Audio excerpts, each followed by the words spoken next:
Welcome to Session Sunday.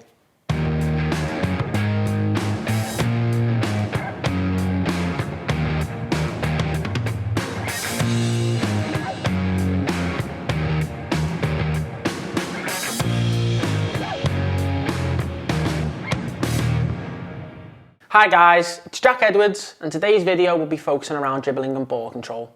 But before we get into this week's video, make sure to leave us a like and subscribe, and if you missed last week's video, click on the link above. Okay, now moving into the first part of this week's session, we're going to be looking at a drill which is focusing on our dribble and our close control of the ball, okay, in tight areas. But before we get into it, let's have a look at how many players we've got this week and the equipment that we'll be using. Okay, so in terms of this week's session, we're going to have 8 outfield players plus a goalkeeper. So for the first part of this session, okay, the goalkeeper can obviously do a warm-up, where you can just get them involved as well if you want and just have an extra player on one of the poles here, it's fine. In terms of the equipment, we're going to be using balls, bibs, cones, and then if you have them, like we say, poles, it will be perfect. So in terms of the poles and the cones, these ones on the outside here don't have to be, okay, but you kind of want the ones in the middle to be, all right? In terms of bibs, for the first 2 parts of the session, you don't have to put the teams into bibs, but it's just so obviously that they can recognise different players and stuff. So what we're going to have in terms of the setup here, obviously the distance between these two lines here is going to be a little bit different. Okay, so what we're going to have is 15 yards into this pole here, 15 yards into here. Then this is going to be quite short. Okay, so we want a maximum of about 6 or 7 yards. Okay, and the same going across, and then it'll be 15 yards to here, 15 yards to here, and then this will just be 5 yards off either side. So they're going to have 10 yards for these players to drive into, but they're going to look to go diagonally. So there's going to be 2 balls going. So where we have the blues and the greens, one player will start with the ball. So they're going to drive into the diamond here. They've got to come through one way and then go out an opposite way. So we're looking for that change of direction. So they're playing to their players in the same bibs, okay, in the same colours. So it can be come out here, change direction. It can come out here, change direction, or it could be a sprint through, right through to the other side and then play. On the first pass, the players can either go to the back of the queue, okay? So if they play to this player, they can either take their place.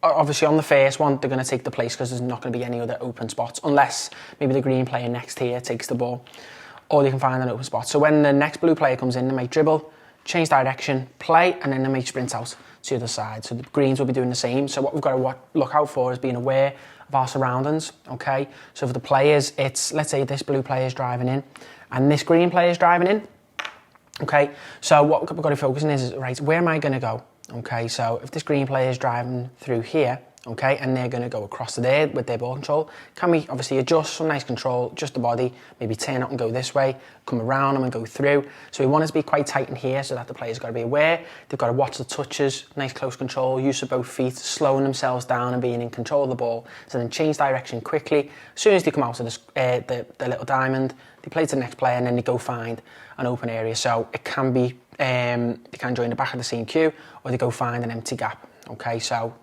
it could be that have the ball here, they dribble into there, they play into this player, they go there.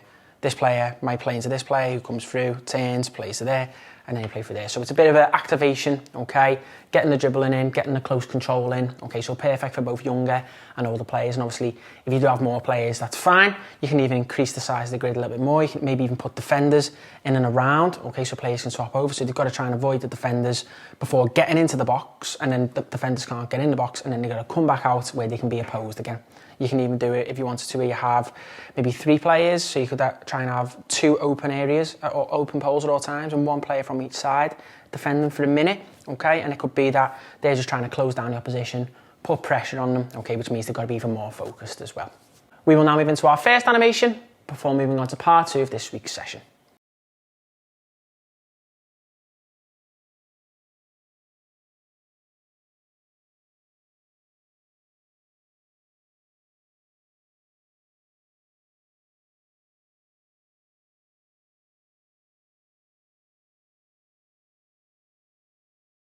Now moving into part 2 of this week's session, we're now going to be involving the goalkeeper, and we're going to be doing some dribbling and finishing. Okay, so we're looking at changing direction, some close ball control, okay, and then going in to finish.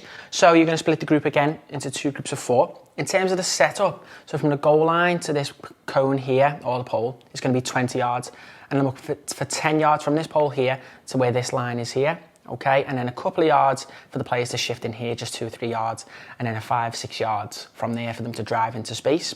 Okay, so teams are going to obviously alternate who's going first and at different times. So again, if you've got more players, you can even add defenders in to try and defend the situations once the players go in towards goal. Or you can even add an extra pass in or an extra player in wherever you see fit. So the player drives up, okay, in towards the cones. They're looking to shift the ball, so it's that close ball control, left foot, right foot, drop of the shoulder, okay, being able to turn and move quickly. So those ABCs, the agility, the balance, the coordination. So it's going to be taking it one way, bringing the ball in. As soon as they bring it in, they're going to play to this player here, okay, move it towards this cone, and then they're going to receive the ball again. We want them to take a touch, okay, forward. Okay, so they're taking that touch on the front foot to go forward. So they're taking it in front of this cone, okay, not taking it through, in front of this cone, to then drive through this cone. So it's if they're receiving the ball, driving through that last line of defence, to then go in 1v1, keeper comes out, and then they try to score. Okay, so the blue player here will then move to the back of the queue. Player who's had the shot goes to here, and then the greens will go next.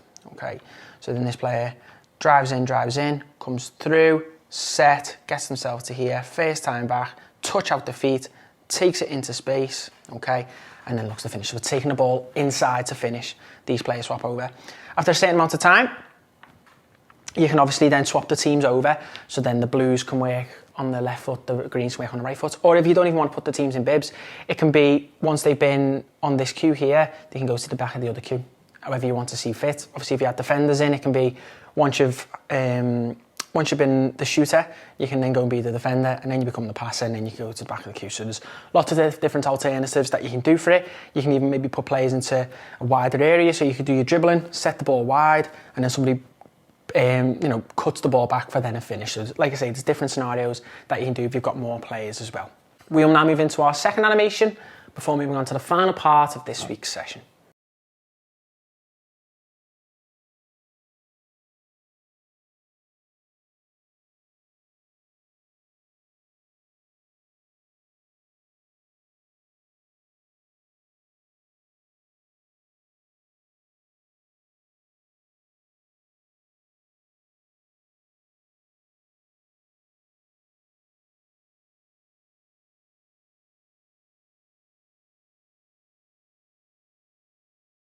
Okay, so moving into the final part of this week's session, we're now moving into a small-sided game, which is going to be focused on dribbling through the lines to then go and score. So we're going to have our 2 teams of 4 plus our goalkeeper. In terms of the setup, okay, we're going to have 55 yards of total depth. So if you're working with younger players, and you might want to adapt it a little bit more, but we want space to dribble into.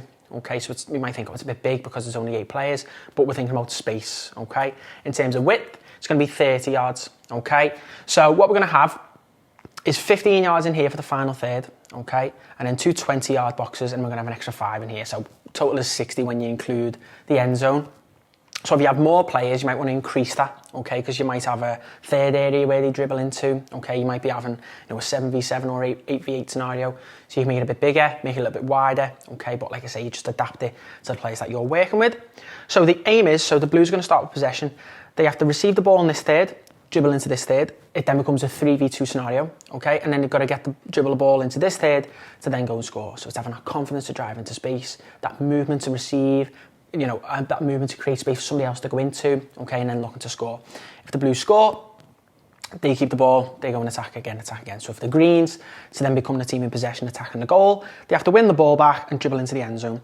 The reason we're dribbling it in is because that's the focus of the session, and also it gives the Blues a chance to counter press. So obviously the focus is dribbling, but we can also tailor it in other things. So when they lose the ball, can they get round it quickly to then win it back? So the coach plays into one of the Blues. So we're looking at movements from these 2 players. So when this player gets the ball, they might play in quickly, okay? It's a 2v2 scenario, so they've got to think, right, if I stay on the same line, it's going to be difficult for the players playing. So I've got to try and create space. So can I take this player into here, okay, to just create that extra yard, so when the player drives across, okay?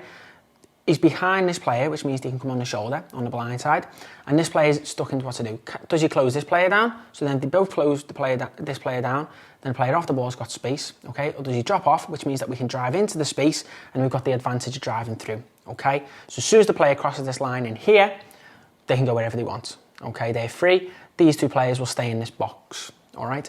So then we're driving in, okay, where's our options again? Can we get someone going on the shoulder? Can we get somebody who's taking it wide? So then you've got to think, if you go on the shoulder here on the blind side, and then your teammate gets the ball and drives into the final third, you've got that advantage on the defender, okay, moving in there as well. So if this player then drives in to that final third, you've got your support in here, the 3v2, can we get the ball in and look to score? That happens, straight away, reset, okay, players in here, players in here. The green players can swap over if you want, but obviously based on personnel and positions, you might want to keep them in certain areas. So again, gets played into this player. Can we play in? All right. So then this player might decide to stay out here now, so it becomes a bit more difficult. So then this player might entice the defenders in here, sets it to this player, he might try and obviously take the risk and go straight down the line. If that happens and he manages to cross, which is brilliant for us, okay, where can these players support? This player going to stretch wide, okay, which means we've got an overload here, but also we've got to receive and dribble in, so it doesn't give us that much room. Or can they go wide, then cut across? So again, we're thinking about that movement, that cutting across the defender, okay, taking the defenders away to create space for somebody else to then drive into that final third and then score. So for the greens, they're looking to win the ball back. If the greens win the ball back here, okay, they've just got to dribble the ball into this end zone. Okay, so as soon as they've lost it, the blues here, the play just becomes live. So greens can move here, greens can stay in here if they want to. So then if they played in, it's down to the blues to get back, okay, in position, support the teammates, greens to get up into here. So then if the blues then win it back, we're still playing live. Okay, so once that ball's been lost, once there's been a transition, the play is basically free until the ball goes out or we score. So if the Blues win it back again now, they can go in as quick as they can, okay? Still looking to obviously attack that space in behind, get themselves in, get bodies up the pitch, and then we're looking to score. Okay, so we're looking obviously for that speed, both on and off the ball, okay, that communication, that organisation, that willingness to win the ball back if we do lose it, but then that power and drive to get forward with the ball, showing confidence and belief. So then we need that encouragement from our players, and also the players taking ownership of the ball and obviously taking ownership of the session to obviously get a good outcome from it. We will now move into our final animation before concluding this week's session.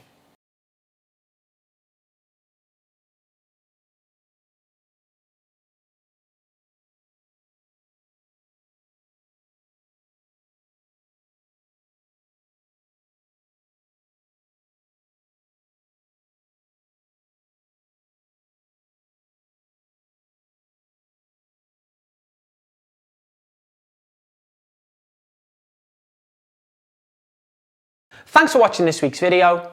Don't forget to head over to our website where you can sign up to view all of our exclusive content. And we'll see you next week for another Session Sunday.